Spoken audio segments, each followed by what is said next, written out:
What's up, guys? How you doing?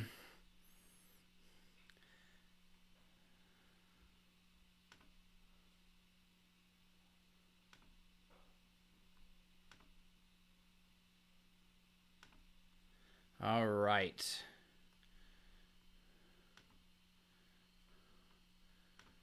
Everybody doing okay today? Going to warm up a little bit. Sit tight. Let me know how your day was. I really want to know.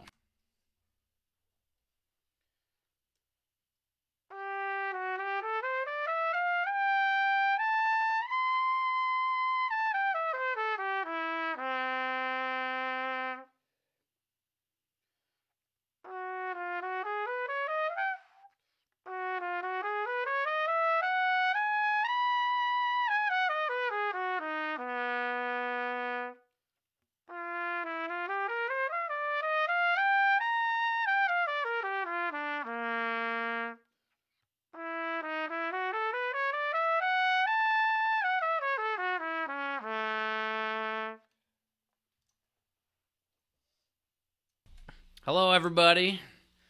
How you doing today?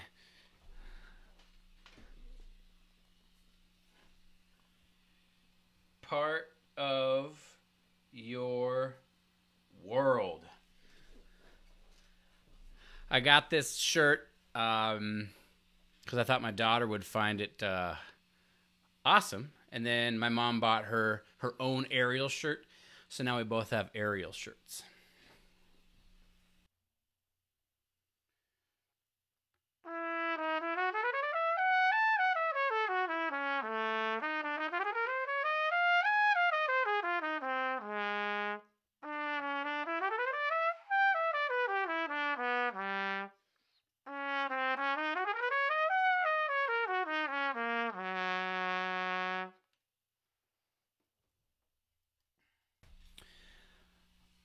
All right, so last week I went ahead and I performed the Jolivet Concertino. And so I forgot to do the thing where I said I was going to do, where I'd go through and go through all the things I feel like I could do better, make some notes of it and all that kind of stuff. I forgot to do that because I launched the podcast. That's not spit, it's condensation. For anybody who hasn't checked it out yet, look at this real quick.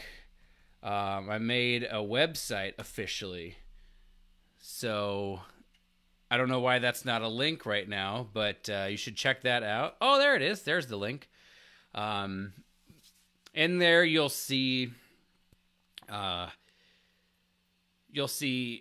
the homepage, you'll have a link to iTunes, Spotify, and my website. You'll also see I have a blog where hopefully I'll just blog some interesting thoughts or interesting things about each of the episodes. I've got one up there right now about my thoughts about the Demandre interview. And then also within those blogs, I'm going to have a Spotify playlist that will be available. That in this particular case, I kind of talked about it already on his thing, but I put a playlist of one of Demandre's albums in that blog, so you can check that out. And then in future episodes, I'll have music that's related to the episode in some way. And so to try to make it as all-inclusive as possible.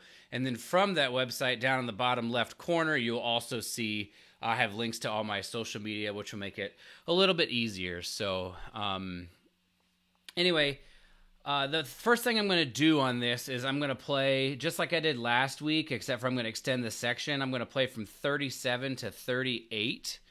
We'll do 5 times, and we're going to do it at 70. So now we're over the halfway hump, so to speak. So I'm going to start doing higher percentages for the next 3 weeks. I'm going to work, or 4 weeks rather. I'm going to work to get it from 70% where I left it off all the way to about 85 to 90%. So today we're going to work it 4 times at 70% and 1 time at 75%. That is 100 beats per minute. And like I said, from 37 to 38. I can make this a little bigger for you guys because it's not that big of a section. If that looks good, hopefully that looks good for everybody. All right, let me plug this guy in here and we will get going.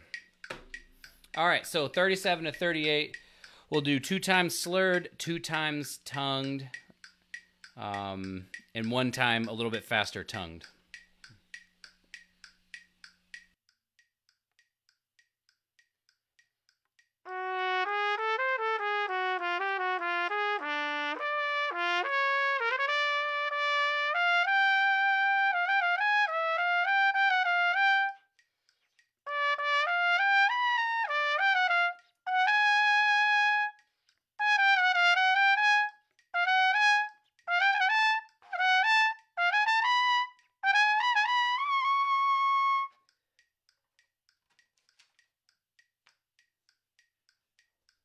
So a nice little break, and then we'll go on.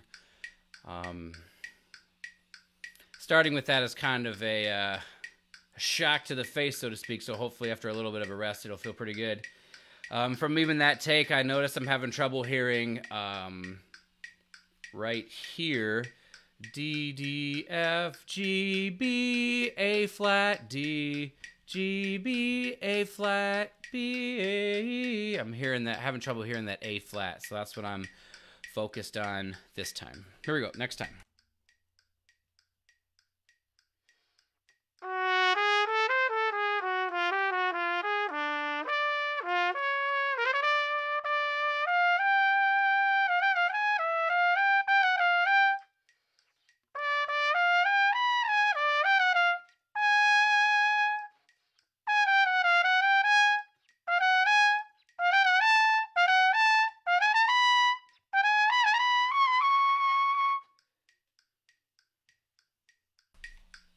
All right.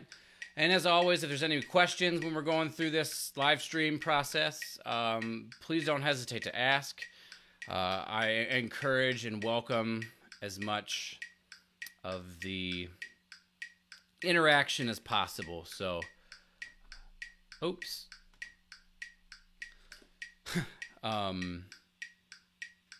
So yeah, that's enough of a break. Let's go ahead and go again.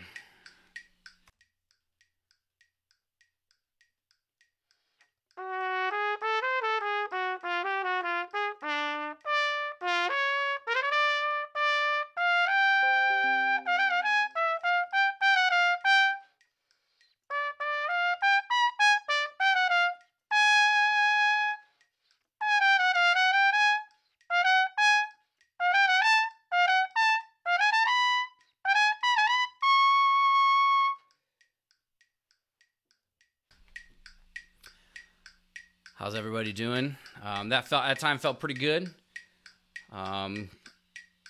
Just gonna take another little break. It's a belief of mine that when you're playing this stuff in the upper register, more rest is necessary. It's kind of the equivalent of benching heavy or squatting heavy. Often you'll need more rest in between sets to recover, and then which allows you to then have maximal strength for the next set, and hopefully I start to have repeated successes, not necessarily just the first one and the rest of them feel bad, but yeah, some repeated successes and ingraining the proper motor pattern. So here we go, last time.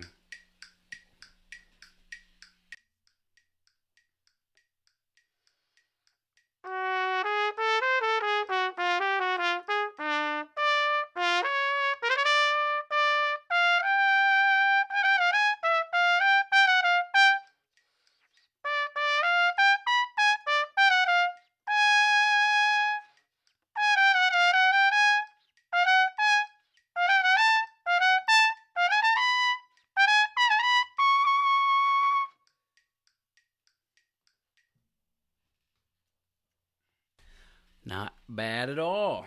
So let's find out what 75% tempo is, and we will do that. 144 times 0.75 is 108. So just a little bit faster, 100 to 108. Again, I'm going to do this at the beginning of every session and speed it up little bit by little bit by little bit. And hopefully, just doing a little bit of this is going to make a big difference in the long run. So let's check out and see if I can do it at 75% tempo.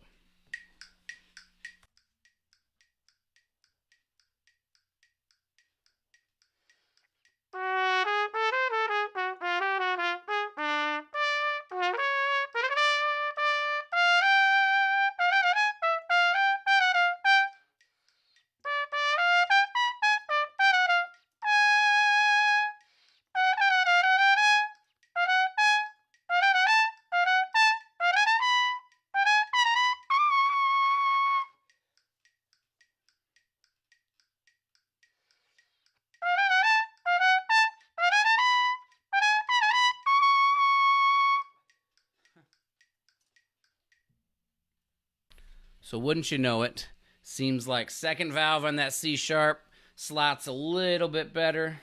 So that's what I'm going to do. All right, so I want to give some love and attention as well to the opening. So I'm going to do 4 separate repetitions here of the opening.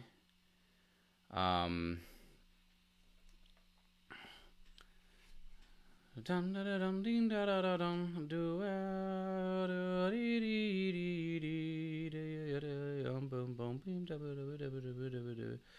it looks like it's around 114. That's what's marked there. So we're gonna do 4 repetitions, and that's it at 70%, which ends up being about 80 beats per minute. Like I was saying about the ending there when we were just doing it, that a little goes a long way, in my opinion, when working on high register stuff, especially if you're doing it correctly. Yeah, I just think it makes a big difference if we're doing everything correctly. We don't need nearly as much time on the face, time on the horn to make it work. So when we're doing a section like this at the beginning where it has so much rubato and accelerando and stuff like that right before 1, in my opinion, what I think you should do is just learn it at a range of tempos. So learn the beginning at a normal tempo, and then learn the accelerando part slow, but then learn the beginning fast and learn the accelerando at a regular tempo. And so you have like a range to work with there. Here we go.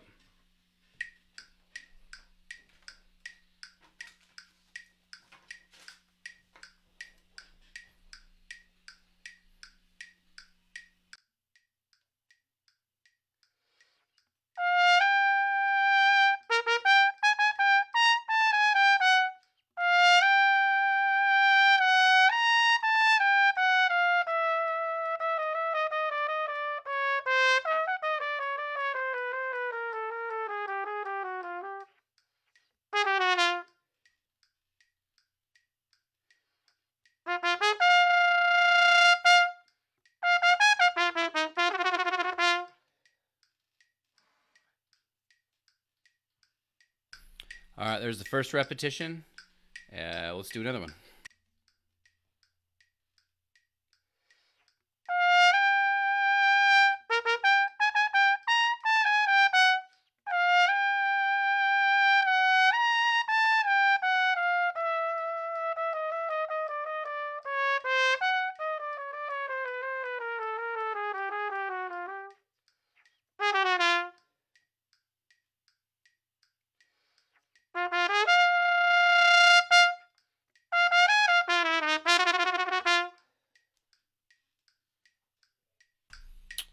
Good, not too bad. Let's take a little tiny bit of a pause and we'll do another one. I hope everybody had a good New Year, a good safe New Year. I, for one, did not party nearly as hard as I have in the past, which is probably a really, really good thing. So I hope everybody had a good time, though. Cool, let's do it again.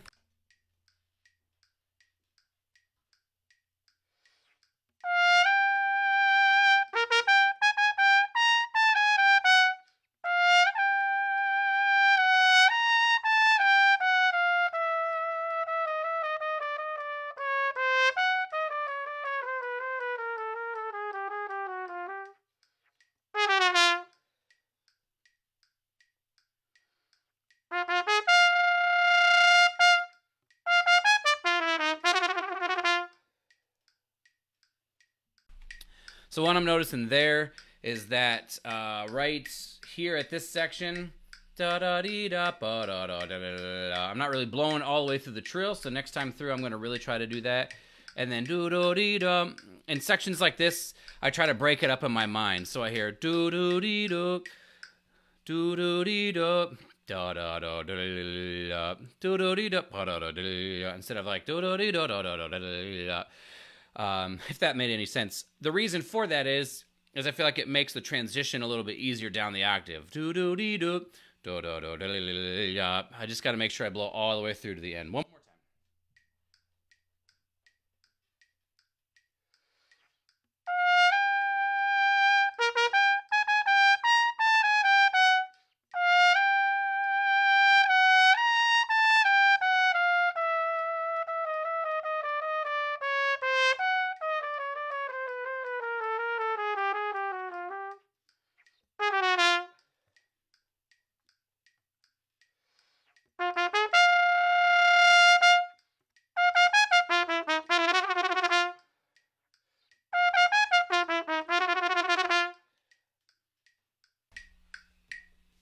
Something a little bit like that. So, and then now what I'm going to do, I should have done this maybe a second earlier, but I'm just going to play B flat, C, C sharp, E, F sharp, A, G, A, B flat, and then practice this D sharp, or D flat rather, trying to figure out what I need to do, leaving the B flat, getting to the C sharp, D flat, whatever. That is going to make it so I can do this every time. I can feel confident. I don't really have a plan yet for that, so I'm going to do it without the metronome, because this section's fairly free, and so it's mostly just trying to experiment a little bit. What I'm going to try first is to play the B flat, but feel like even though if there's a space that the motion continues.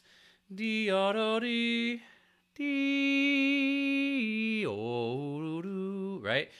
So that it doesn't feel like D o da D, and I have to just peg that note out of nowhere. So let's give this a shot. Right, like I was saying, I'm going to start right here. So I guess beat 2 of 4 after 2.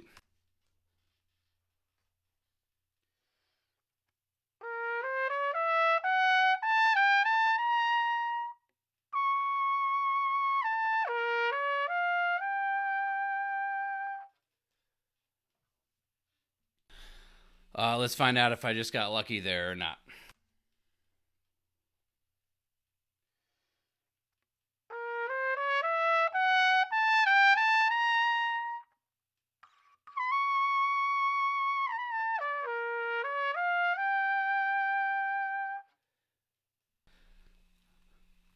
Looks like I got lucky.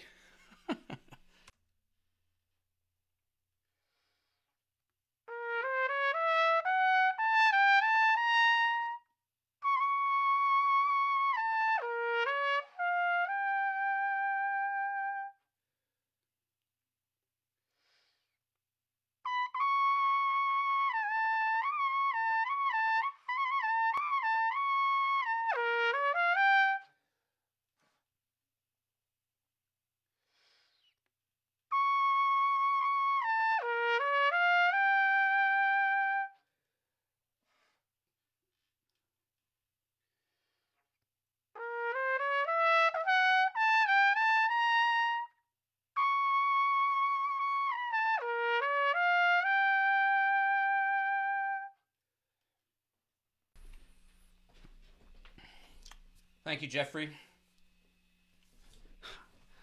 It's something I bought thinking my daughter would find it pretty sweet. Yeah.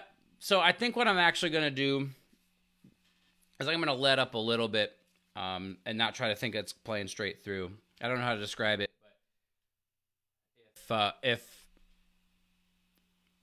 I can just nail the D flat, then I should be able to do it. So I'm going to practice trying to nail the D flat a couple of times in a row.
So that seemed like it felt a little bit better to me. And so I'm going to play now the whole opening a little under tempo without the metronome and see if I can get from the beginning to 3 pretty well.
Well, that didn't seem to work at all.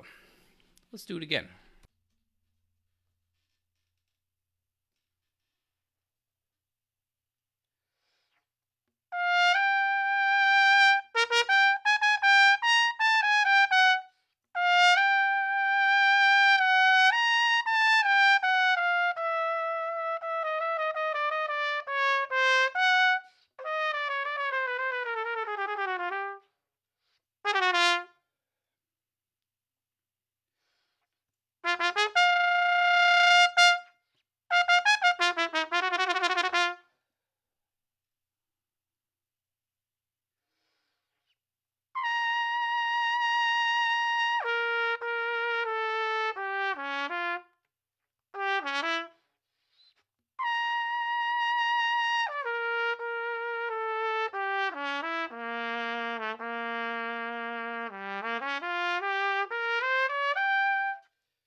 So I'm assuming this is probably a very common thing that happens to a lot of people when they practice, where this happens to everybody, obviously, but what do you do when it's not working? And for me, I'm going to do one more thing, and I'm going to do it 2 times. I'm going to go back to doing this thing starting at the B flat, and I'm just going to slur from a B flat to a C sharp 2 times. And I'm going to make sure that I leave this practice session having played it at least 2 times the way that I want it to go. And then I'm going to leave it alone. And I'm going to hope that all of the work that I've done up until this point does not this couple of 2 or 3 runs here that didn't go as well as I wanted them to, didn't undo all of the good work that I've done. And next week, I'm just going to start with this section so I'm fresh. I can figure it out. And, you know, just like everybody, my chops feel that they feel a little beat up right now, and everybody deals with that. And so I'm just not going to worry about it. And I'm going to go on to a section that I know I can do just fine. But like I said, I want to get a couple of repetitions where I feel like I actually improved my ability to do it. So that is what I'm going to do.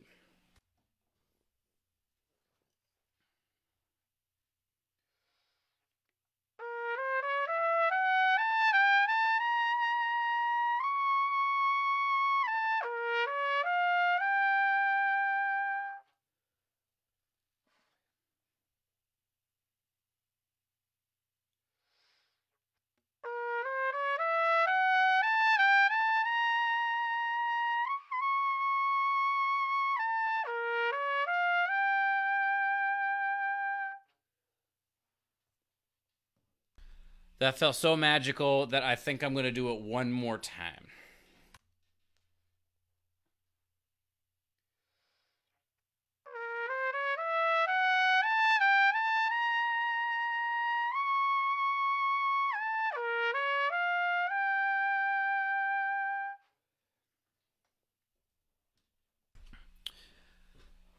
So an unfortunate side effect of the way I've been practicing is that I haven't really practiced that section that much because it's not something that I technically can't handle. So I've spent most of my time working at the sections that are technically very difficult, and I've left some of these small fine details to this part of the process of learning it. And so I feel good with that, actually. Honestly, I feel pretty good with what I just did there. So I'm going to move on. It's always a necessity now, every time I practice, to get a couple of slow repetitions on this section right here from 12 to 15.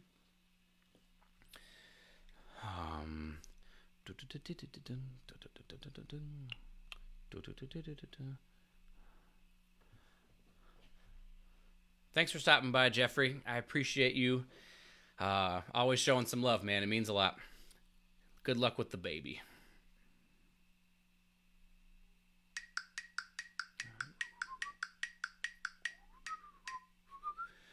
We're going to go at 70% tempo. We're going to do 4 repetitions, all of them slurred, because I'm kind of in the mood to not...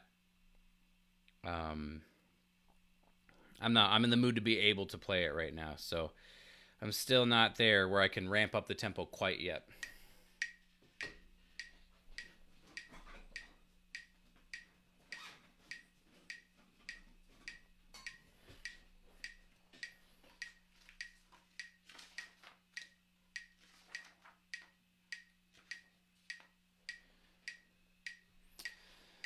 Okay, here we go.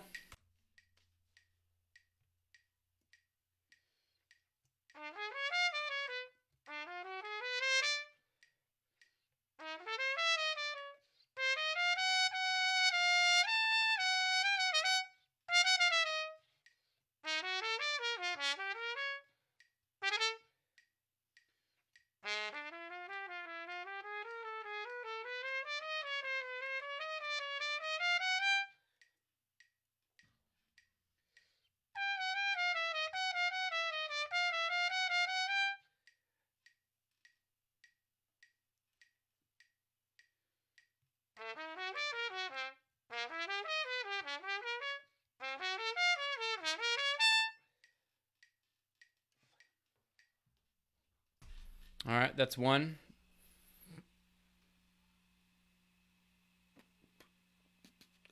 Jay, I have no idea what you're talking about, man. What triplet beat on which transition? Are you talking about around 15? And also, I don't know what the question is. But I'm happy to answer it if there is a question in there. This section's getting better for me. I can feel myself able to hear it and understand it a little bit better now. So we're just going to keep going.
I got you. Also, are you around? Because we got Beethoven 1 and Schubert and stuff this next week, so we'll have a bunch of rehearsals, so let's try to figure out. That felt good. That felt good. I'm going to do it again.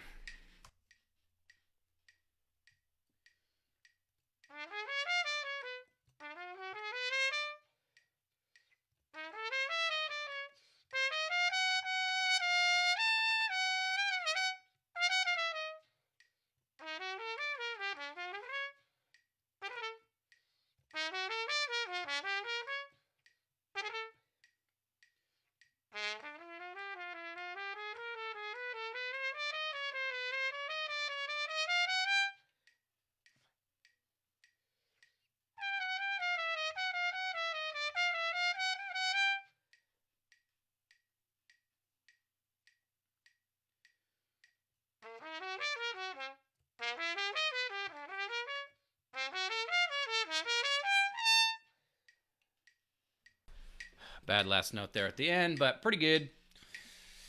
One more time, and I'm going to do it a little bit faster. I'm going to do it tongued, and we're going to see how that goes.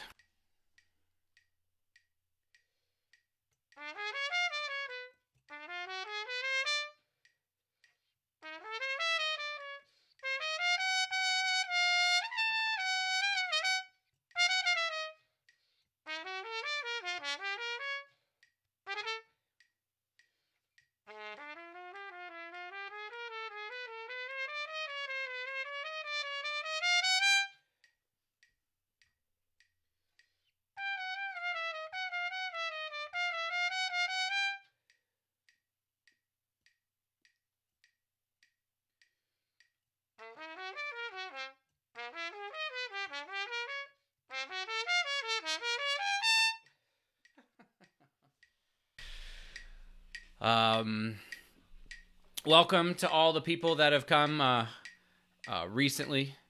I don't know. I never know who is here and who's not because it just says 6 people are here. But to the people that are watching, thank you for being here. We're in this little muted section of the Jolivet. I'm going to check out this section should go 146, and I'm going to check out 70. So 75% tempo is 110. And I'm going to play it one time tongued just to get the feel for that.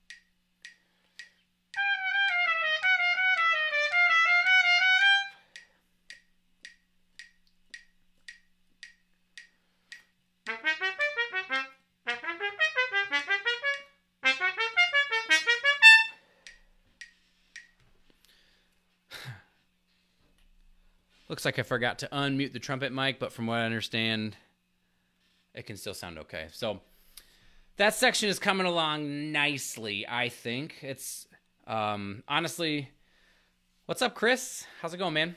Honestly, I think that it's like one of the hardest sections in the piece because it's just so all over the place. So I'm going to move on to the last 2 pages again. We're going to get some 70% action. Ethan, what's going on, man? I just saw Robbie.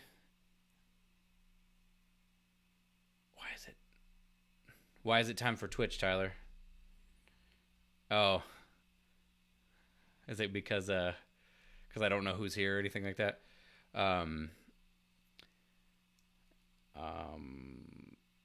What was I saying? So we want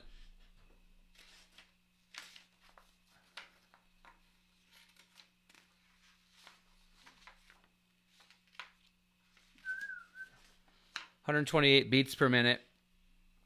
And I'm going to get some 70% action on that. So 90 beats per minute. We're going to do 2 repetitions, 1 slurred and 1 tongued.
All right, went pretty well. Now we're going to do one tongued.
So that was pretty good. I'm a little bit tired, so it wasn't necessarily 100% perfect repetitions, but it's not a huge deal. Next week, I'll definitely get that closer to the beginning of the practice session, and we'll do more repetitions of that so we can get it really ingrained.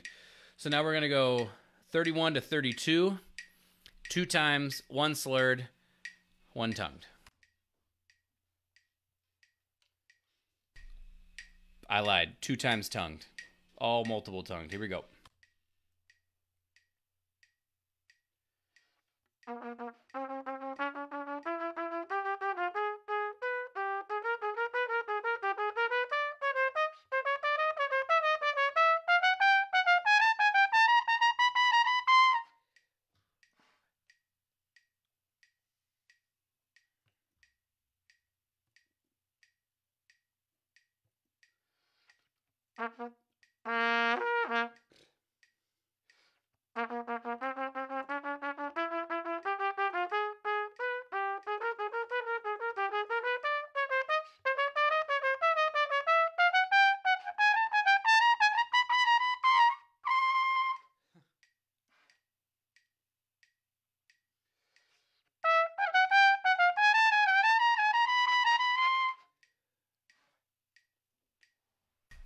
Just get one good slurred version in there. Yeah, I'm a little bit beat up, but we're going to keep going. All right, now 32 to 35, 2 times, both tongued.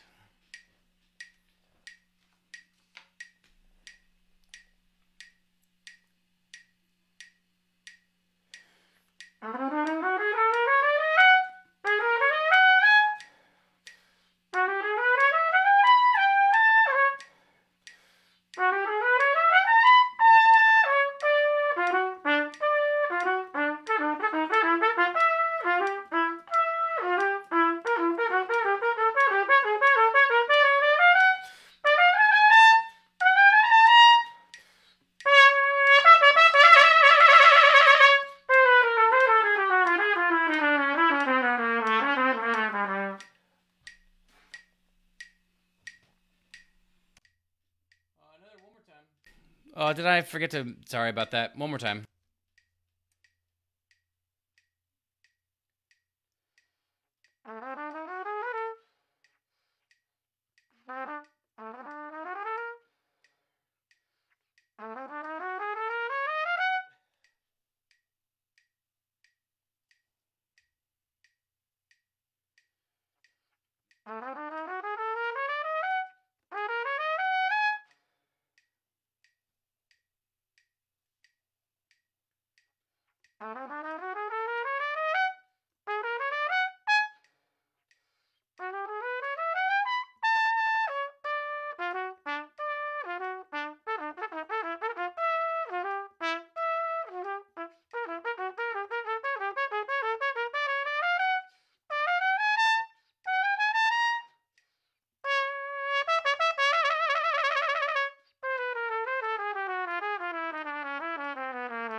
Let's do it one more time. Yeah?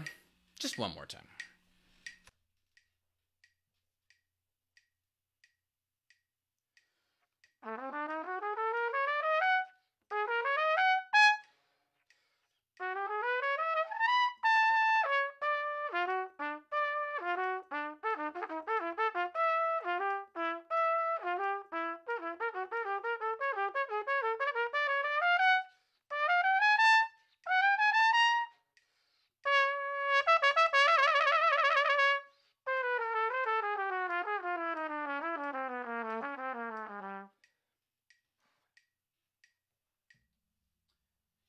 wonderful. Great, wonderful, all those things. Let's get this triple tongue section in. What do you think? Who agrees if we should get the triple tongue section in? Say aye.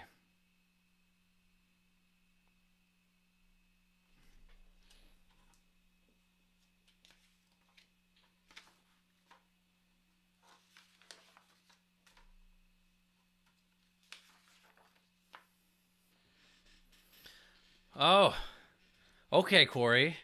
Only because you said so. So, Becca, you're in Andy's video. Top notch. The pan, the hands, it's great. So when Corey Johnson was here last week, he informed me that the articulation on this wasn't insanely clear. Now, generally speaking, when I multiple tongue, I try to multiple tongue as long as I possibly can, because that's how I want to play it. But now that I've learned it and all those things are good, now I'm going to have to clean it up just a little bit. So that'll be my goal here. Looks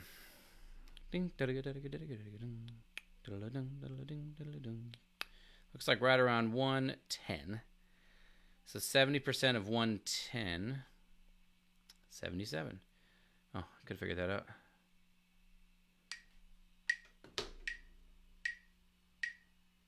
All right.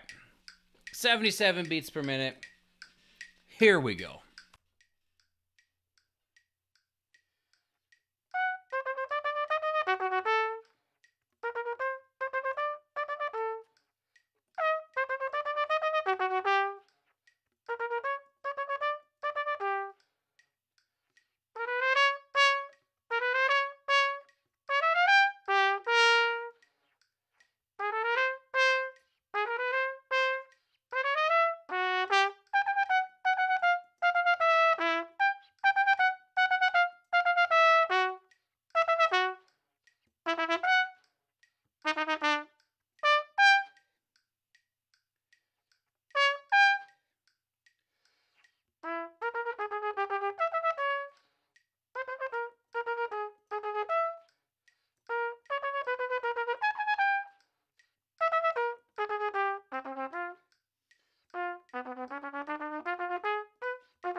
That felt pretty good. I'm only gonna do it one more time because my face is pretty beat up.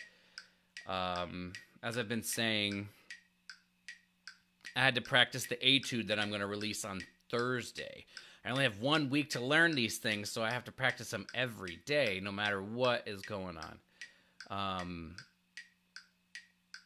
So yeah, I just got to focus on the A flat and the B flat, get enough energy on the first.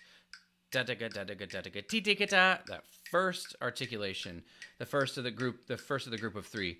Also, what I've realized too is I'm not super consistent with my staccatos. How long they are, especially if there's, you know, I can't even think right now.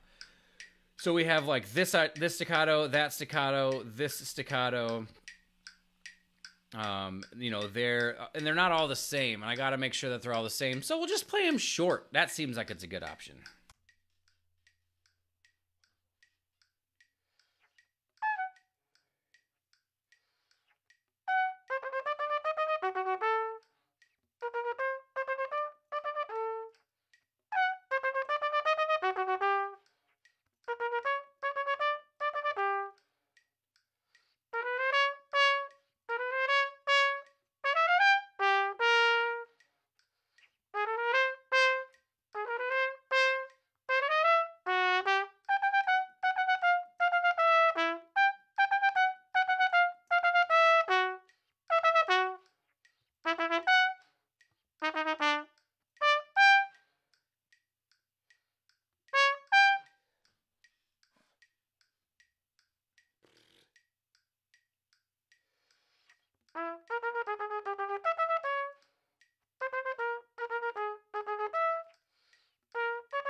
that is all I think my face is going to give me playing wise. So I'm happy to answer any questions. But right now I'm just going to go over what my plan is for next week as the questions flood in, because I know everybody watching is going to want to know, what does this guy think? So, since I did some stuff at the beginning of this piece, I'll start here again at this A. I'm probably going to get a couple of repetitions where I slur it, and then still trying to figure out how can I make this repeatable, because really that's the hard part. I feel that I can get it every once in a while, but I want to figure out how do I make it so I can do this every single time. And fortunately for everybody here, you'll get to be a part of that. I might do a couple repetitions at the end of the practice session from 3 to 8 before 7. Might do that.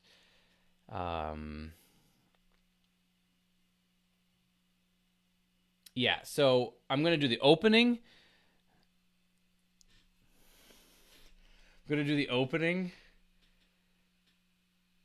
And then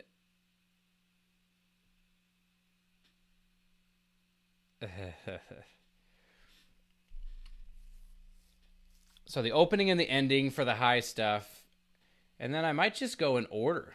I might just do it in order. I'll practice 3 to just before 7, and then in a separate section 7 to 11, and then this muted part again, and that might be the bulk of what I do next week.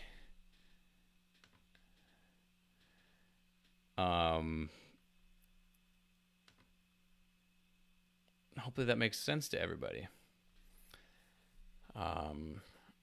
Everybody should go. Well, I'm going to link it right now, Andy. I'm going to link it right now. Everybody should watch this cool video that Andy Stetson did.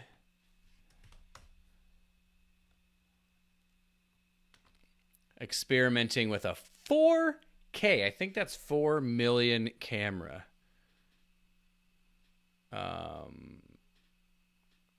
How do I click that link? Boom, here. I don't want to listen to it.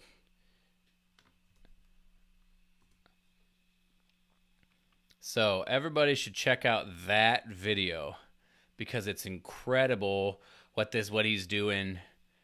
Pretty much everybody in here has probably already checked it out, but also notice the pajama pants. The pajama pants are key because that's how you know how good the camera is. If it wasn't a 4K camera, you wouldn't know he had pajama pants on.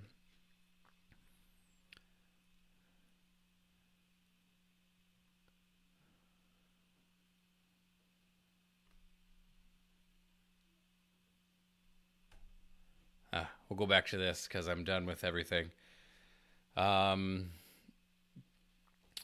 Thank you to anybody, the 5 people. If any of you guys have listened to my podcast, it's pretty awesome. I posted this earlier, but I'll post it again at the end here. Becca,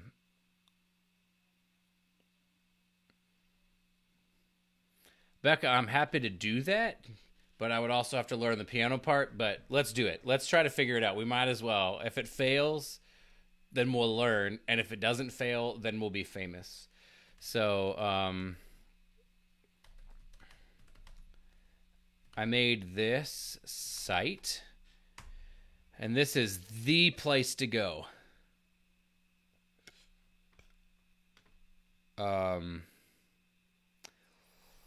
Ethan, sounds great, Ryan. What is an efficient way to improve multiple tonguing in the upper register? I think it's a combination of just getting better in the upper register and then getting better at multiple tonguing, right? Like, that's the easy answer. But I really think it's because multiple tonguing is less stable, generally speaking, so you got to make sure that you have a good base of air, which is why I'll demonstrate. Playing something like this.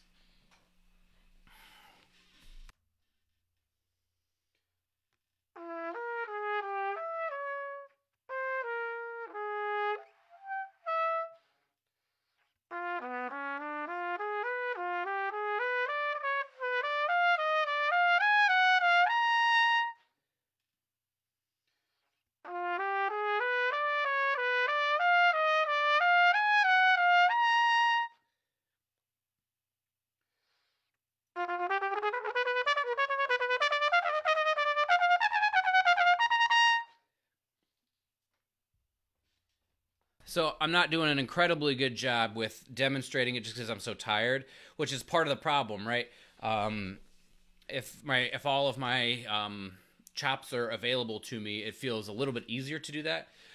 So strength is certainly a concern, right? Just getting better at the upper register will make, if you can play now a high C, triple tonguing on a B right below it is going to feel next to impossible. But if you raise it to a high G, the B below that may not feel as difficult to play, thus freeing you up to be able to maybe multiple tongue on it or note bend and things like that. So really, I think the first thing to do is just to build up the strength in the upper register in the first place.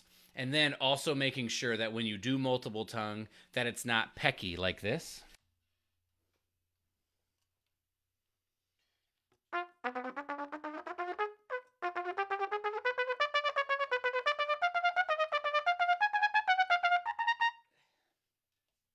Right, that although you can maybe kind of get away with it, it doesn't necessarily work like that. So I like to work on multiple tonguing with students early on like this.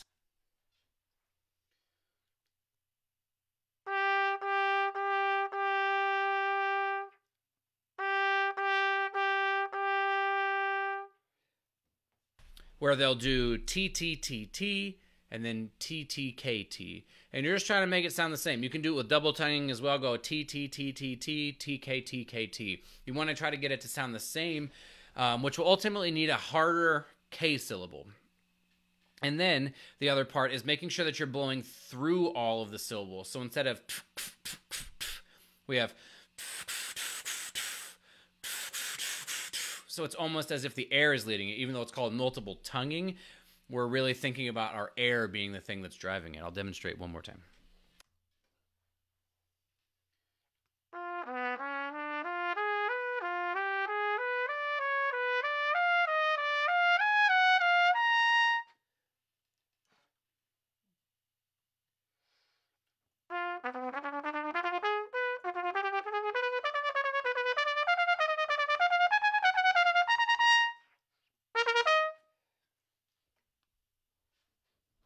So, I mean, even in that scenario, it looks like it even helped me, you know? And I feel I had multiple tongue pretty well. And just doing that slurring drill even helped me. So, it's something that can benefit everybody, I think, as a way to, we always want to ingrain how does our air need to work in order to play this, and then go from there. It should never be, let's just throw ourselves at it, but rather, I want my airstream to do this, and now, how do I adjust that so that it still feels like that's what's happening, but I'm playing shorter? Here's a great example.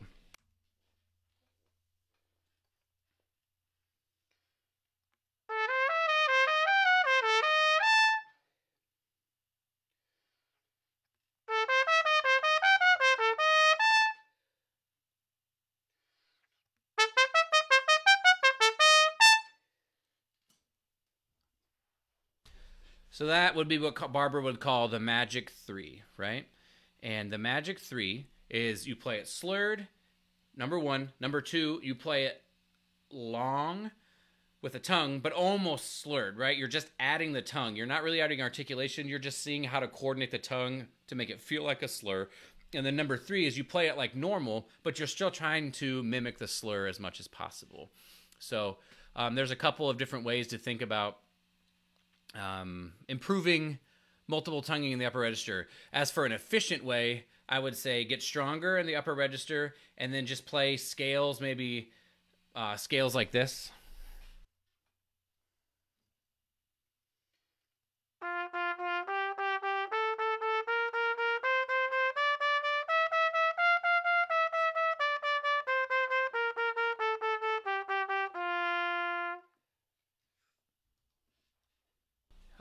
And instead of necessarily ascending every single day, so F, F sharp, G, G sharp, and then all of a sudden you're in a place you can't do it, I would rather see someone get multiple repetitions, starting where it's easy, and then starting to grow into where it's difficult. So for you, if what I just did would be, quote, easy, maybe you do that 5 times in a day. And then the next day, maybe do it 1 time to warm up, and then maybe do F sharp 5 times. Or maybe for a week, you just do F 5 times every day. The next week, F sharp every day. It seems like it would take forever, but before you know it, you'd be doing A every day, but also ingraining good habits of how you want to do it. If you're still here, hopefully that answered your question. So, I'm just going to probably get from the, so like I said, the opening thing with the high C sharp. And then we'll go to the end to practice the end while my chops are still hopefully somewhat okay. And then we're going to go basically from the number 3 to number 15. And then we'll see where we're at. I know at some point I got to get repetitions just here at the end, so maybe I'll throw in one slow repetition here. Oh, you can't see the music. I took the music away. One slow repetition here at from 23 to 24, just because this, although I understand it now, it's still kind of a weird section. So, Big P, what's up, man? So yeah, and then that'll be next week. This is week 7, so that'll be week 8, and then we have 4 weeks left. My plan for the last 4 weeks, let me relax a little bit here. So my plan for the last 4 weeks is, that's when I'm going to start trying to ramp things up a little bit. So I'm basically going to, I'll play every section 2 times. I'll start with the hardest sections. And I'm going to find out all the tempos, and I'm going to play everything at 80% tempo. And then the next week, 85% tempo. The next week, 90% tempo. And then the next week, 95% tempo. So we're really going to ramp things up. And then I'm going to play every section, so like I said, or maybe every section 1 time at 80%. And then maybe 1 to 2 times at 75 or 70, just so I can continue making good repetitions. But we're really going to ramp that up so I can get some time before week 13 when I perform the piece for real and we see what kind of progress I made on this piece. Hopefully what we'll see as well is that most of the progress is going to happen early for me, I think. I ramped it up. I went from I don't know it to I can play it. And last week when we did it, that was a performance I feel I could be almost basically proud of, you know? Obviously, there's things to refine it to make it a truly, you know, special performance. But the progress that's going to happen from last week until this week, last week until week 13, it's going to be a lot less obvious, and it's going to be more in the nuance and the consistency with which I'm able to play some of this stuff. So,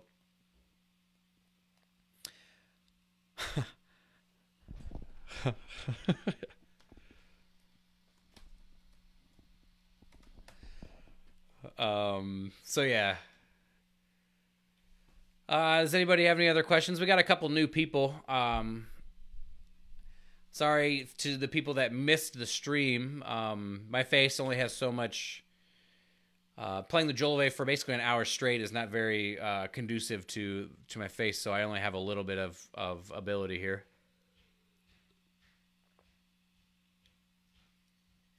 For anybody who hasn't checked it out, I have a podcast. Interviewed Demondre Thurman. Gosh, he's just such like an amazing just person and performer and educator, and he's just an inspiring guy, and I always get really inspired when I'm around him and talking to him. So I would highly recommend, if you have not checked that out, to check it out. Yeah. Well, this has been fun. One more stream in the books.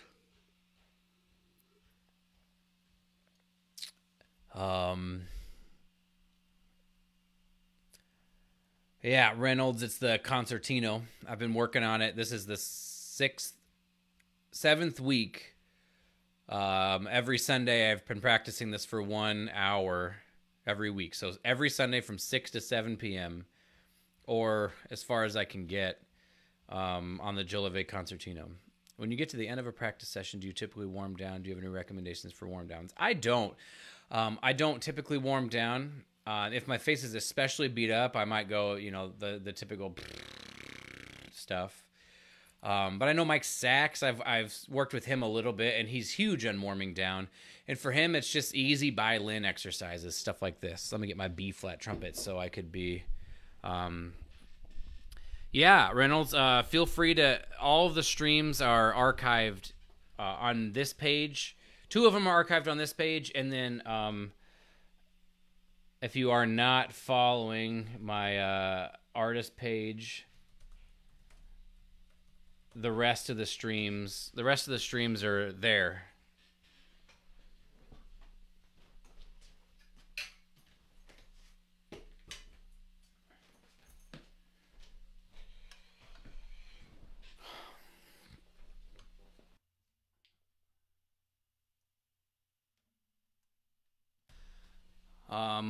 I read the piece on this stream 7 weeks ago, so if you scroll back on my page, you should be able to find it. And so I read it, and it didn't go well, and then you can see from the very beginning how I practiced it, if it's interesting to you to try some of that same stuff. So Ethan, this is the kind of stuff Mike Sachs would do.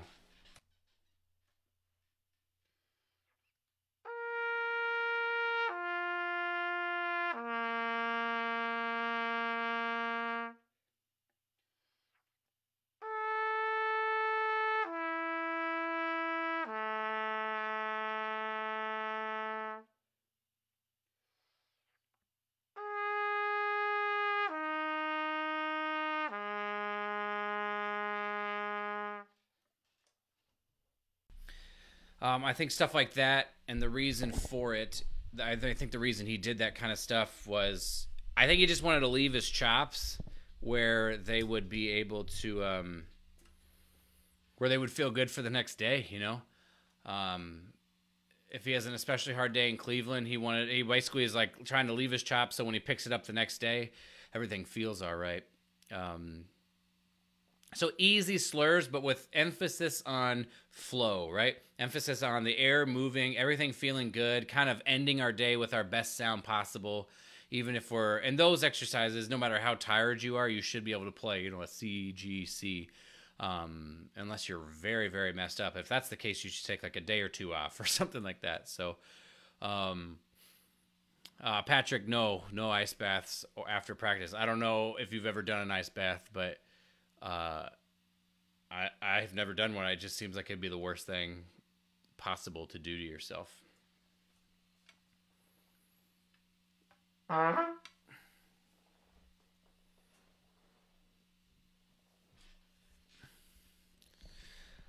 Anybody else? This is really fun for me, so I just wish I could do things. Professor, you made it. How were your auditions? Reynolds, absolutely. That's a longer conversation than we have time for right now. Obviously, that's like the most open-ended question anybody could possibly ask. But I will say, when you're out there performing, don't think about what the committee might be thinking. That I recently sat on a second trombone audition, and it was surprising to me the things that I thought I would care about that I didn't, and the things that I really wasn't aware of that I ended up caring about a lot. And a lot of times it had to do with time, some a little bit with pitch, and then the thing that separated the guy who won was his sound. So I think the best thing you could possibly think of is go out there. Barbara would always say, go out there and just try to have a great performance. Because if they're in the music and they're interested in it, that's going to be your best chance to leave your best and most lasting impression.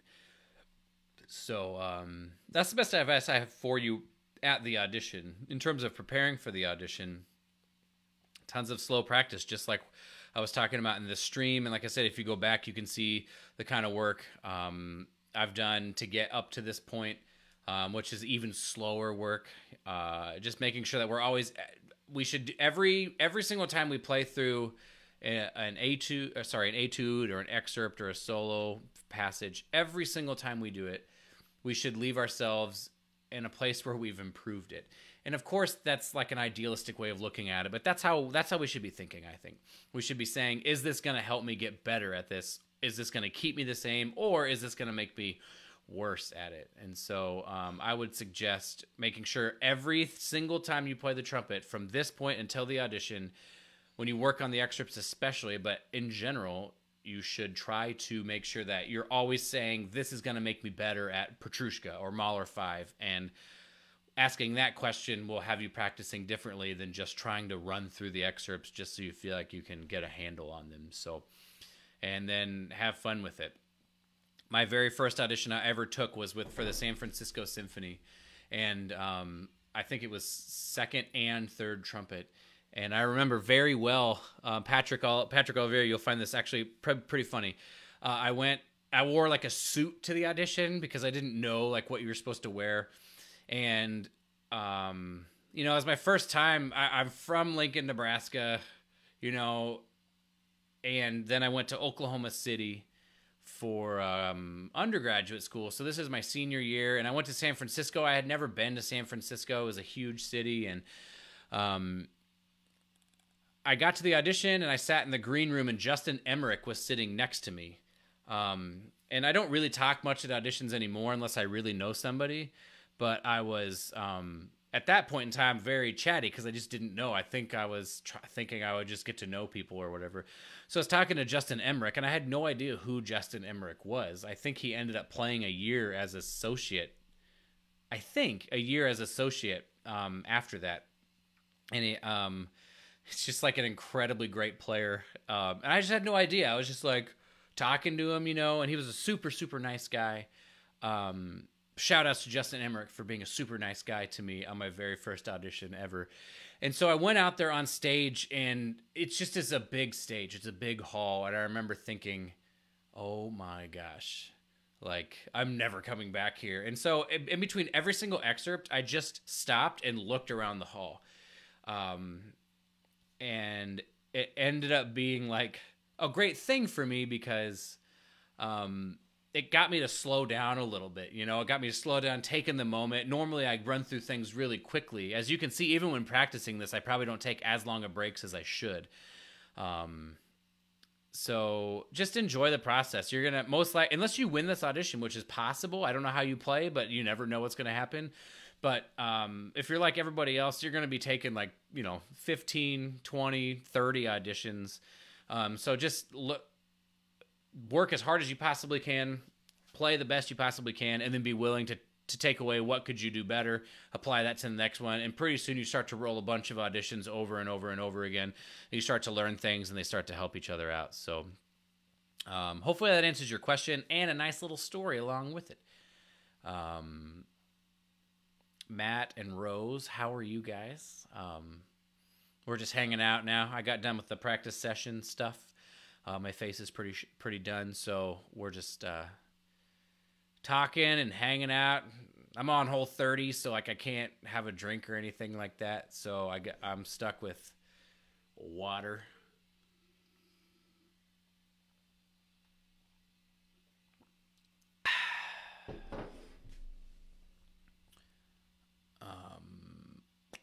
Any other questions? Anybody else got anything else they want to talk? I'm gonna talk about anything. Happy to talk about anything and everything.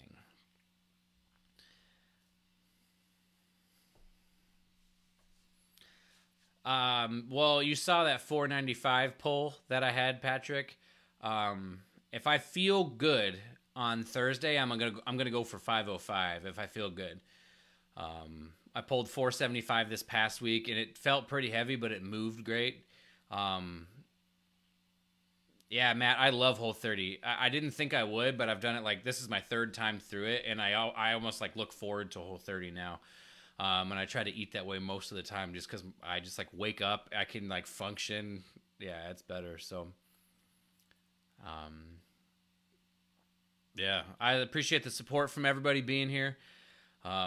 As you know, this kind of thing doesn't really exist in our world, and so I'm just trying to do something fun, do something cool, and also be able to learn this piece. But as you can imagine, with people watching you practice, it forces me to really assess like what's the most optimal way to do this. And so it's good for me as a practicer to have eyes on me and practice.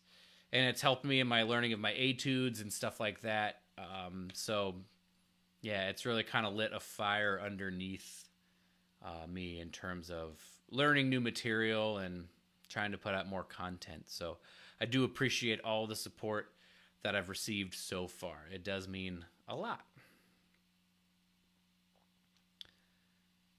What's up, Nathan? Do you know if you're doing Charlottesville Opera yet this year? I don't even know what the repertoire is, but I think they asked Dobrinsky.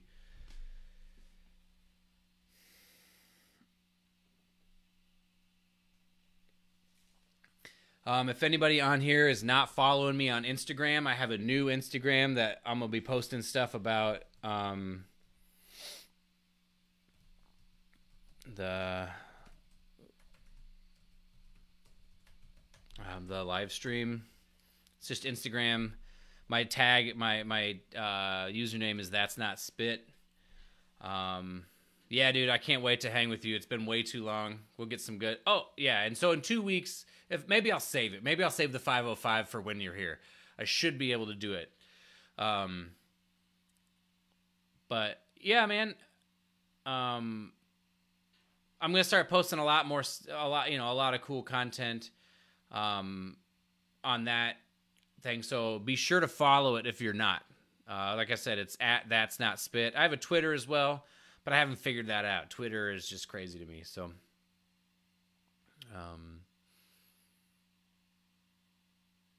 yeah. Also, I'll probably put out a poll. I'm going to try to stick with the 6 o'clock time, but when I'm done with the Jolove, I'm open to other times to stream. If there are times that people would prefer, even different days if they would prefer. I picked Sunday because I figured most people wouldn't have much going on a Sunday night. But if there's a time that people would prefer, I'll probably put out a poll. So try to be thinking about what you might, if you do prefer something else and you want to be a part of it live. I know that's like very, counterintuitive. Most people like to digest this stuff after the fact, but I really enjoy the interaction with it. So yeah, if it's something you want to be here for live, be thinking about if 6 o'clock on Sunday is not good for you, send me a message and let me know if something else would be good. And, I'm open to trying new things. So Brett, what's up, man?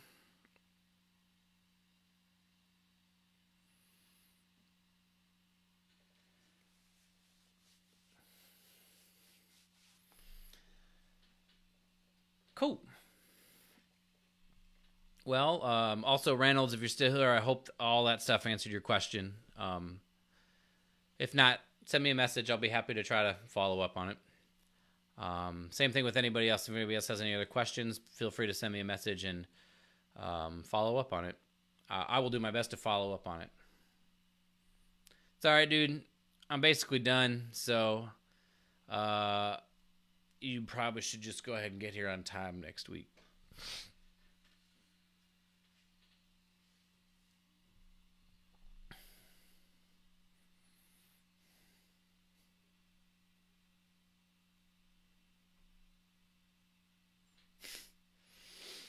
There's Chris Strader coming out of the woodwork.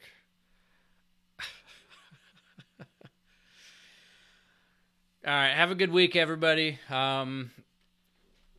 I'll be posting another soundbite on Tuesday from Demondre's interview.